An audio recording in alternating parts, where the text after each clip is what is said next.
उमेद इस संस्था ने दिनांक 23 जुलाई रविवार को स्थानीय श्रमिक भवन राजापेट अमरावती में एक पत्रकार परिषद का आयोजन करते अपनी आप बीती सुनाते अनेक मांगे प्रस्तुत की, जिसके लिए दिनांक 25 जुलाई को मुंबई में मोर्चे का आयोजन की जानकारी दी।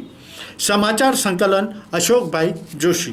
2 वर्षापासून आम्ही शासनाला निवेदन आमदार खासदार माननीय मुख्यमंत्री सर, ग्रामविकास मंत्री गिरीश महाजन सर यांच्यापर्यंत निवेदन दिले। आम्ही तिथे म्हणजे यापूर्वी आम्ही मुंबईला गेलो, तिथे आमचे आंदोलन झाले, त्यानंतर आम्ही असहकार केलं। एवढं सर्व करूनही आमच्याकडे अजूनही शासनाचं दुर्लक्षच आहे।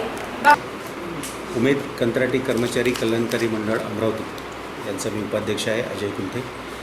दिनांक 25 जुलै 2023 पासून मुंबईच्या आझाद मैदानावर आमचं ठिय्या आंदोलन आहे।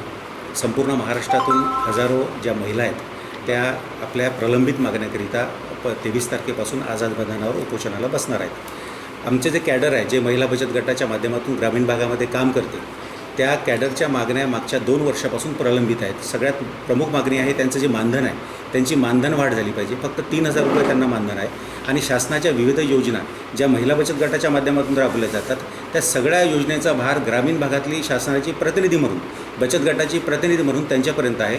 परंतु त्यांच्या बदल्यात त्यांचं जे मानधन आहे ते फार तुटकं आहे, फार अत्यंत कमी आहे आणि ते मानधन वाढीकरिता मागच्या 2 वर्षापासून आम्ही प्रयत्न करीत आहोत। शासनाच्या ग्रामविकास विभागापासून तर मंत्रालय स्तरापर्यंत आम्ही विविध जे अधिकारी आहेत, जे मंत्री महोदय आहेत, त्यांना भेटलो, निवेदनं दिले, वेगवेगळ्या मुद्द्यांवर चर्चा केली, परंतु अद्यापही आमच्या मागण्याची पूर्तता न झाल्यामुळे येत्या 23 तारखेपासून आम्ही फक्त अमरावती जिल्हाच नव्हे तर संपूर्ण महाराष्ट्रातले जे 34 जिल्हे आहेत तिथल्या हजारो ज्या महिला आहेत त्या आपल्या मानधन वाढीकरिता आझाद मैदानावर 23 तारखेपासून उपोषणाला बसणार आहेत।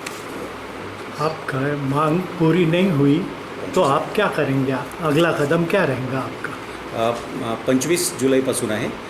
जर मागण्या मान्य झालेल्या नाही तर पहिल्या 1-2 दिवसामध्ये आमचं त्या ठिकाणी ठिय्या आंदोलन आहे आणि त्यानंतर जी आमची राज्यस्तरीय त्या ठिकाणची संघटना आहे त्यांच्या निर्देशाप्रमाणे आम्ही समोर मोर्चा किंवा जेल भरो, जे काही निर्देश येतील त्यानुसार आम्ही त्या ठिकाणी, परंतु जोपर्यंत आमच्या मागण्या मान्य होणार नाही तोपर्यंत आम्ही